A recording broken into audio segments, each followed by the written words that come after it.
En el último video hablamos de ese grandioso poder que Jesús mostró a sus discípulos al caminar encima del agua.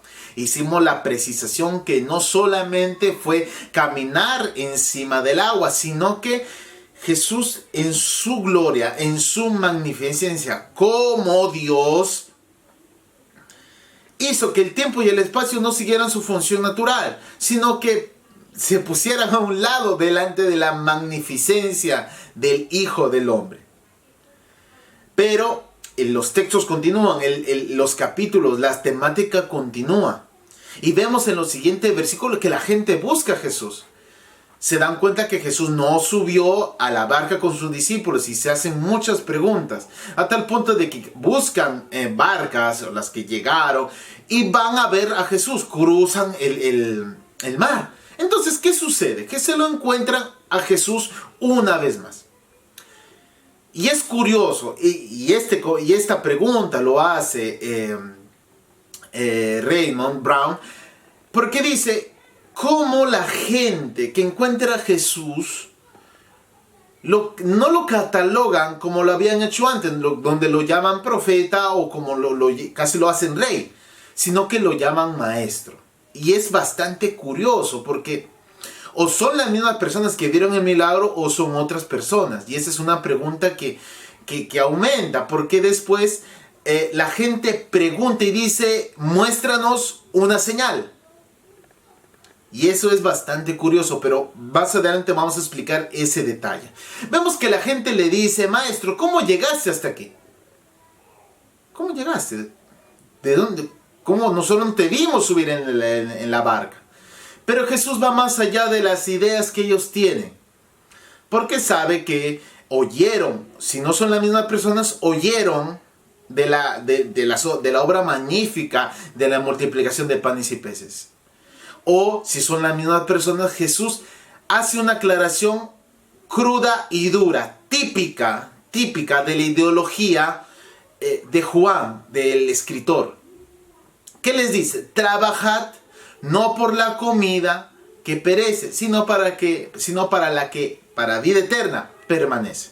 Entonces, vemos una frase muy crucial para poder comprender los siguientes versículos. Tenemos que darnos cuenta que el escritor Juan es un sacerdote, piensa como sacerdote.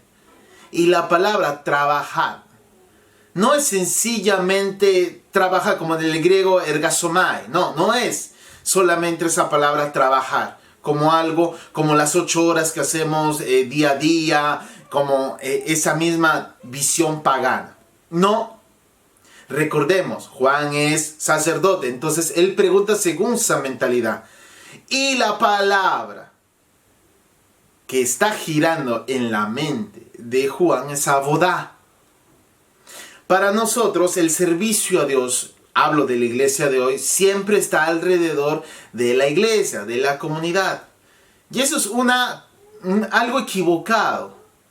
¿Por qué? Porque según la mentalidad, según la escritura, el primer mandamiento que se le da a Adán, ni bien Dios lo pone en el Edén, le dice, cultiva y guarda este lugar, labra este lugar, este Edén. Y la palabra que utiliza es abodá. Entonces, en la mentalidad judía, el concepto de abodá significa servicio a Dios. Implica eso.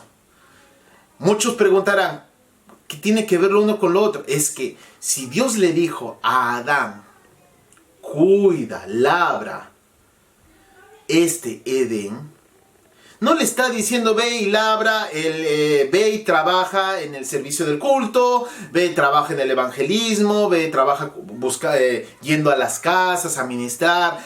No, le está diciendo sencillamente labra la tierra. Y es ahí donde parte el concepto de que nuestra vida, toda nuestra vida es un servicio a Dios. Y esta idea también circula en la mente de Pablo cuando dice en el famoso versículo, aquel que no provee para su propia casa es peor que un incrédulo. ¿Por qué? Porque para Pablo el trabajo de manos, el esforzarse, la vida del padre de la casa es proveer. ¿Y cómo se provee? Trabajando. Entonces es ahí donde nosotros tenemos que darnos cuenta que cuando Jesús le dice trabajad, está implicando el servicio, la avodá, la verdadera vida a Dios, la avodá Hashem.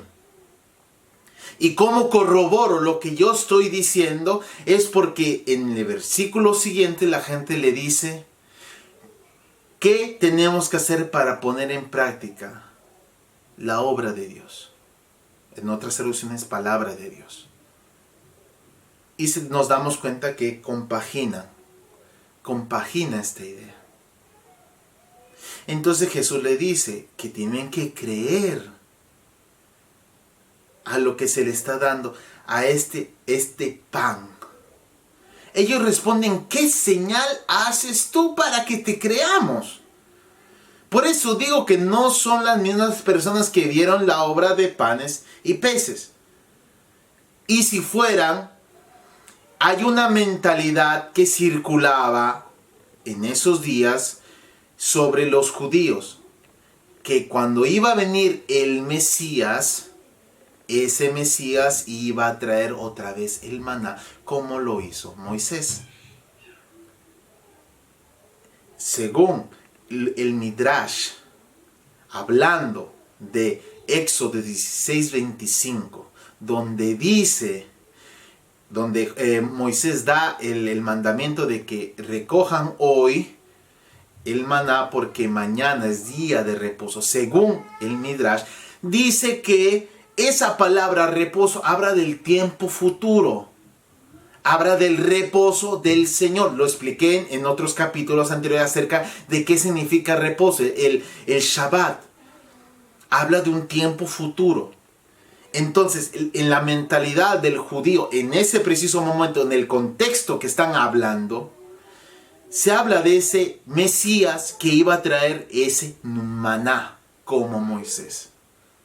Y es aquí la discrepante de Jesús, donde les dice, no fue Moisés quien dio el maná, sino fue mi Padre. Jesús les quiere demostrar, Juan, el apóstol, quiere demostrarnos a través de las palabras de Jesús, de que Jesús no se iba a poner al nivel de Moisés. Porque Moisés es hombre, Jesús es Dios. Entonces, por eso dice, no fue Moisés, que es una tipología de Mesías, un redentor, porque los redimió de esclavitud, instrumento de redención. Pero sabemos que fue Dios quien mandó a Moisés.